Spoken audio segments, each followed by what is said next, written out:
On April 10, 1912, a ship so immense, so elegant, and so proudly celebrated that many believed it had outsmarted fate itself slipped away from the docks of Southampton and into history. Her name was RMS Titanic, and for the people who stood watching her depart, she looked less like a ship than a floating promise. She was the largest moving object ever built by human hands at that time, a masterpiece of steel and ambition, a symbol of a modern age that believed science, engineering, and wealth could tame even the harshest sea. Everything about her seemed designed to inspire confidence. Her name was spoken with admiration in newspapers, in drawing rooms, on harbor piers, and in the mouths of passengers who had saved for years just to see her with their own eyes. Titanic was the pride of the White Star Line, the crown jewel of a fierce race among shipping companies to build faster, grander, and more luxurious ocean liners than any before them. Her builders had spared no expense. Her interiors were designed to rival the finest hotels in Europe and America, with sweeping staircases, polished woodwork, grand public rooms, stained glass, electric lights, heated spaces, a swimming pool, a Turkish bath, a gymnasium, restaurants, barber shops, and a library. She was a ship built not merely to carry people across the Atlantic, but to carry them in comfort, in style, and in the image of a world that thought progress had no ceiling. Aboard Titanic were men and women from every station of life. Wealthy industrialists traveled in first class beside celebrities, businessmen, and socialites.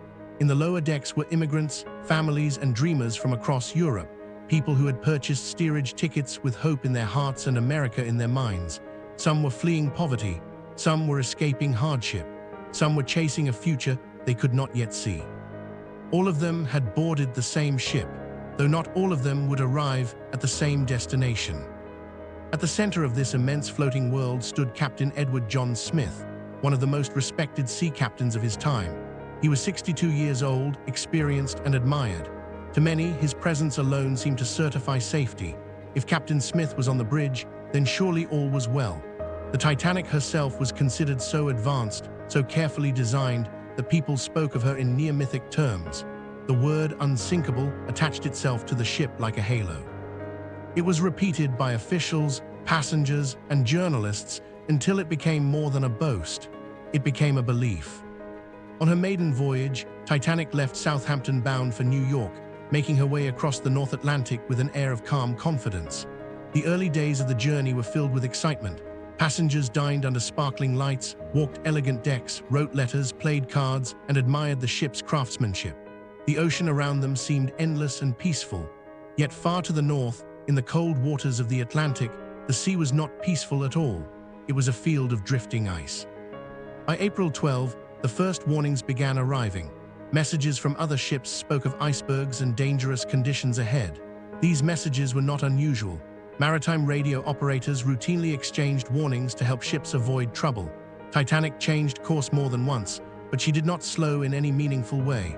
The ship continued forward at impressive speed, as though speed itself were part of the protection. On April 14, more warnings came in. 7 separate ice reports reached the ship that day. By then, the atmosphere on board was still calm. The sea was cold, the night was dark, and the moon was absent. Without moonlight, the horizon became harder to read. The black water merged with the black sky, and the world ahead of Titanic disappeared into shadow. Up high in the crow's nest, Lookout Frederick Fleet scanned the darkness. The crow's nest was a small platform positioned high in the rigging, where a lookout could watch for danger. That night, Fleet and his fellow lookout were exposed to bitter wind and freezing air. The cold bit at their faces, the night offered little mercy, and the ocean gave away almost nothing. Then, at 11:39 p.m. on April 14, Fleet saw it, a massive shape rising from the darkness directly in Titanic's path. It was an iceberg, and it was close. He rang the warning bell 3 times and grabbed the telephone to alert the bridge. The message was urgent. Iceberg straight ahead. The order came quickly from the bridge for the ship to turn. The engine room responded. The helm was put over, but Titanic was enormous, and enormous things cannot change direction as quickly as smaller ones. A ship of that size needed distance, time, and room to maneuver. Titanic had very little of any of those. At 11:40 p.m., the ship brushed alongside the iceberg. It was not a dramatic collision in the way people often imagine shipwrecks. There was no explosive crash, no towering wave, no immediate explosion of debris. Instead, the iceberg scraped along the starboard side, tearing into the ship's hull in a way that seemed small at first glance, but proved devastating in consequence. Below the surface, the impact opened seams and fractured compartments. Water began to enter the ship through damage that many people on board could not yet see. Captain Smith and ship designer Thomas Andrews soon inspected the damage and faced the truth. Titanic was taking on water in multiple compartments. The ship's design, once praised as nearly invincible, had a fatal weakness. Her watertight compartments were useful, but not limitless. Too many had been breached. The ship might remain afloat with a few flooded sections, but not with so many filling at once. The realization must have been unbearable. The ship that had been celebrated as the safest and grandest of its age was dying in the cold Atlantic. At first, many passengers still did not understand the severity of the situation. That is one of the most haunting parts of the story. A disaster does not always announce itself clearly. Sometimes it begins quietly, with a slight list in the deck, an unusual movement underfoot, a subtle shift in the language of the crew. Titanic's lights still burned. The dining rooms had been full earlier. The ship still looked majestic against the dark sea. Many aboard could not imagine that the vessel beneath them was already beyond saving. Distress messages were sent by radio. Operators Jack Phillips and Harold Bride worked desperately to call nearby ships for help. Morse code crackled into the night, carrying the ancient and simple human plea, "Come quickly, we are in danger." Meanwhile, the lifeboats were uncovered and prepared. Here another tragedy of judgment became clear. Titanic carried lifeboats, but not enough of them for everyone aboard. By the standards of the time, the ship technically complied with regulations. But the regulations themselves were outdated and inadequate for a ship carrying more than 2,000 people. The belief that Titanic was unsinkable had helped create a false sense of security. Safety had been discussed as if it were already guaranteed. As passengers were directed toward the boats, many still hesitated.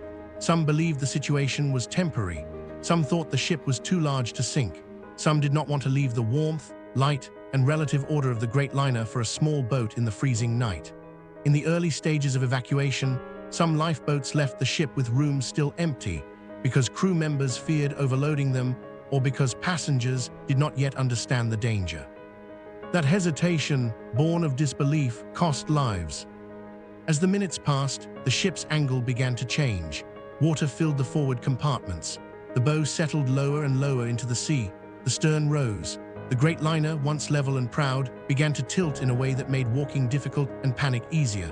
By then, the cold had become more than discomfort. It had become a threat. The water around Titanic was near freezing, and anyone plunged into it had only a short time before hypothermia took hold. The ocean itself was as dangerous as the sinking ship. The wireless calls for help continued. One ship, the Carpathia, heard the signal and turned immediately toward Titanic, racing through the night to help. But Carpathia was far away. It would not arrive in time. That terrible fact hung over the scene like a second disaster. Help was coming, but not fast enough. Another ship, the Californian, was much closer than Carpathia. Its presence became one of the great controversies of the Titanic story. The Californian had stopped for the night in ice-filled waters, and its radio operator had gone off duty. From Titanic, the ship's lights were visible in the distance. Some crew members on the Californian reportedly saw rockets and flares fired from Titanic, but the meaning of those signals was either misunderstood or dismissed. By the time the situation was understood, it was too late to change the outcome. On Titanic, chaos spread. As the ship listed more sharply, the final lifeboats were loaded. Men stood back in many cases to allow women and children to board first, though not every officer interpreted or enforced the rule in exactly the same way. Fear overcame elegance. Social distinctions, which had seemed so important just hours earlier, began to collapse in the face of survival. Wealth could not buy a seat that did not exist. Status could not stop freezing water. Titles and fortunes meant little when the ship itself was going under. At around 2:05 a.m., the last lifeboat was lowered. Hundreds remained aboard. Some stood on deck in silence. Some prayed, some cried, some moved with desperate purpose, hoping for one last chance. Then, as the final minutes arrived, the Titanic's structure endured stresses beyond what it could bear. The great ship broke apart. The sound of it, according to survivors, was unforgettable. Once the break happened, the end came quickly. The stern rose high, the bow had already vanished beneath the waves, and in the dark Atlantic, the world seemed to split between what could still be seen and what was already lost. At approximately 2:20 a.m. on April 15, 1912, Titanic disappeared beneath the sea. The scale of the loss was staggering. More than 1,500 people died that night, making it one of the deadliest peacetime maritime disasters in history. Some passengers drowned in the sinking itself. Others died later from the freezing water. The sea that had carried their hopes across the Atlantic became their grave. When Carpathia finally arrived at the scene around dawn, it found lifeboats scattered across the waves and survivors shivering in shock. The ship brought them aboard, gave them blankets and warmth, and carried them toward New York. But the world they returned to was forever changed. News of the disaster spread quickly. People across Europe and America reacted with grief, disbelief, and anger. How could the unsinkable ship sink? How could there not have been enough lifeboats? Why had the warnings not been heeded? Investigations followed in both Britain and the United States. Testimony from survivors, officers, crew members, and company officials revealed a chain of errors, assumptions, and failures. The tragedy was not caused by a single mistake alone. It was the result of many. Excessive speed in dangerous waters, inadequate lifeboat capacity, overconfidence in technology, poor emergency preparation, and a wider culture that had come to believe modern engineering could eliminate risk altogether. In the years after the sinking, Titanic changed maritime law around the world. New rules required more lifeboats, better wireless communication, continuous radio watch, and stronger safety procedures. The International Ice Patrol was created to monitor iceberg danger in the North Atlantic. The disaster that had exposed so many failures also forced the world to confront them. For more than 70 years, the Titanic's resting place remained unknown. Then, in 1985, a team led by Robert Ballard and a French oceanographer located the wreck deep beneath the Atlantic, nearly 3,800 meters below the surface. They found the ship split into two main sections, lying apart on the ocean floor. The wreck stunned the world once again. The famous liner had not vanished into legend. She was still there, silent and broken, preserved by the deep cold, though slowly being consumed by the sea and by time. Even now, more than a century later, Titanic remains one of the most powerful stories ever told. It is the story of ambition and pride, of innovation and vulnerability, of hope and warning, of luxury and loss. It is the story of a ship that people believed could never sink, and of a night that proved how fragile human certainty can be when faced with nature, error, and fate. Titanic was not just a ship. It was a mirror held up to an age that trusted its own brilliance too much. And that is why, after all these years, people still cannot stop thinking about her.